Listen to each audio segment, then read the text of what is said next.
folks lived out on a berry farm out in Happy Valley, and that's where I was born, on July 16, 1932. And that's where I lived. I was the oldest one of 5 children that were born there. They tell the story of my going through the raspberry fields and feeding the berries to my little sister that had come next. And eventually they had 4 girls and 1 boy, and so they were so happy to finally get a boy too. And so that was a really special time for them. Was just a handyman for quite a while, and then he worked on the railroad for a while and would travel in the Northwest, working just on tracks and setting up things for the railroad. And then when he got through with all of that, well, then he came back and became a contractor himself and began to build houses. And I used to go and help him in the houses because I was the oldest one. He didn't have a nice son to go with him, and so I would go and get up on the roofs with him and pound wood for him. And I was just his son for many years there, and so I got pretty brave at doing harder work than what little girls should have done, but I was safe, and I loved it. I was very happy to be my dad's little guy. They were very, very careful with their finances, my parents, and then certainly we were too, and you live if you're good thinkers. We didn't want for anything as far as anything that we were in need of. Our needs were met, and I always felt secure.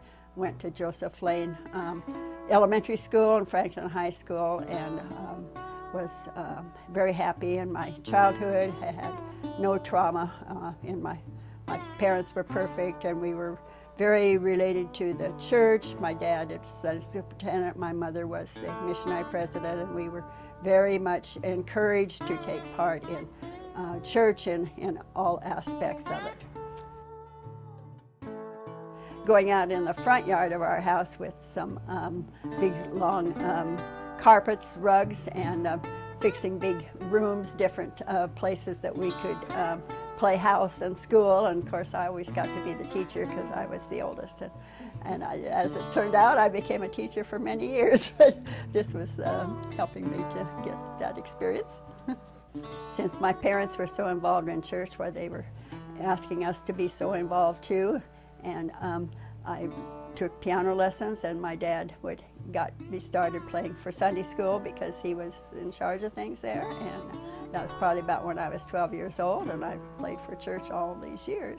And it's been a joy in my life to be able to know music and to be praising the Lord through my little fingers.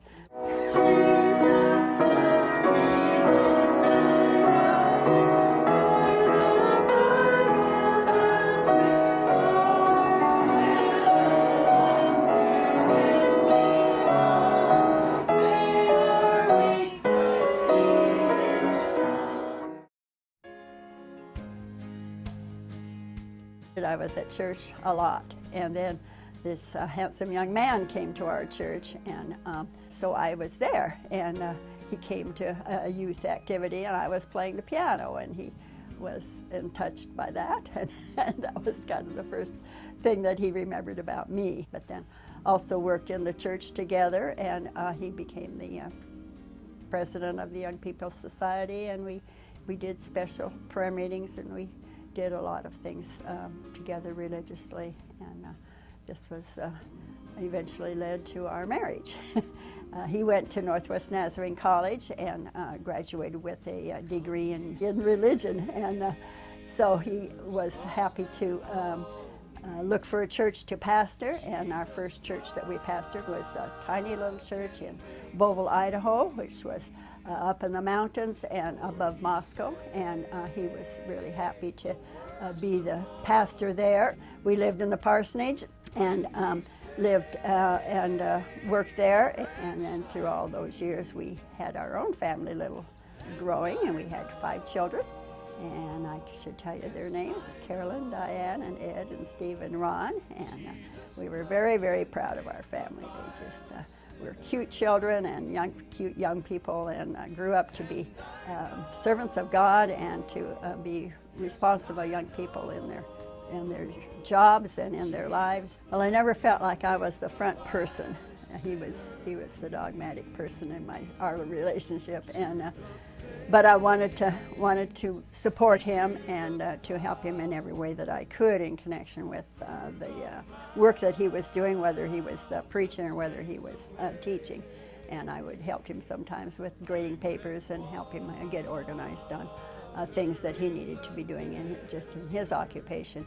Also, there were my children that I wanted to teach, and so we worked on helping them to learn to play the piano and to cook and to knit, helping with the gardening. We did move to a place that had 5 acres, and it had an old sawmill on it, and so we eventually took the sawmill down, and some of the timber that was in the sawmill we could use in building a house. And my father, who had been a contractor, was just retiring, and he came and helped us to build a 4-bedroom house, and the children were very involved with helping with that. Loved living out on this place in the country, and we had a huge garden and had lots of different kinds of animals, and my husband was just enjoyed being a farmer. It was really fun for him, and then of course I was doing the gardening and the canning and all of the things that you do as a farmer's wife. After Ron, my youngest one, was in grade school by then, was on the Berry bus that I ran into the teacher that was teaching Christian kindergarten, and she said that she was not going to be able to finish the year because she was expecting a child, and could I come and finish the year for her. So I taught like the last 3 months of the school year. And then she didn't want to go on for the next year, and so I was asked to take her place. Well, I didn't really have credentials or certification or anything, but I had worked in Sunday school all my life, and I knew all about little children learning, and so I began to teach kindergarten. I started at the First Baptist Church, and eventually went to Episcopal Church, and ended up at Faith Baptist Church, where I was for 25 years. I taught kindergarten for 35 years, and I just really enjoyed my little 5-year-olds. That was a great thing. It was just a half-day job, and I could take care of my family in the rest of the day, and it was just a perfect thing. I just felt like God opened that up for me, because I certainly needed better education to have done what I did, but I made it fine. People liked what I was doing.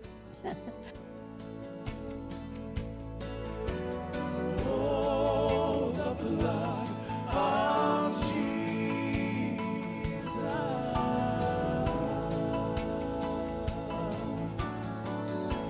it can make you clean. It can make you clean.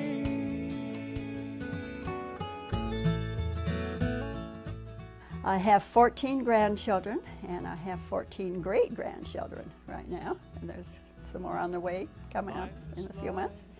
And so I'm very fortunate with all of my family. Actually had grandchildren that came out and loved being just out on the farm and finding frogs and things for the boys that were there. We lived on right across from the river, the Salmon River, and so we could walk down there, and the kids had fun playing in the river when they would come down in the springtime. That was a fun time too. Keep your hand upon the throttle and your eye upon the rail.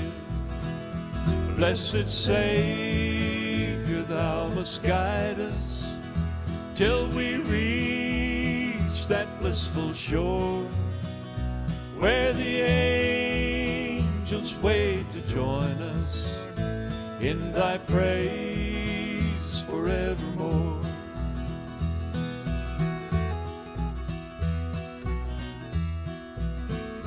And as you roll across the trestle, spanning Jordan, swelling. You had the love of the parents, love of the home, and love of God, and it makes good people out of you. All my children are doing very well in their homes and their occupations. I just could not be prouder of my children and grandchildren, and I get to visit with many of them each year, and all of them actually each year, and at various times. But I've just had a great life, and I just thank the Lord. He's been with me through it all and just has guided me and still is with me, and I just really pray. Blessed Savior, thou must guide us till we reach that blissful shore where the angels wait to join us in thy praise forevermore. Where the angels wait to join us in thy praise forevermore.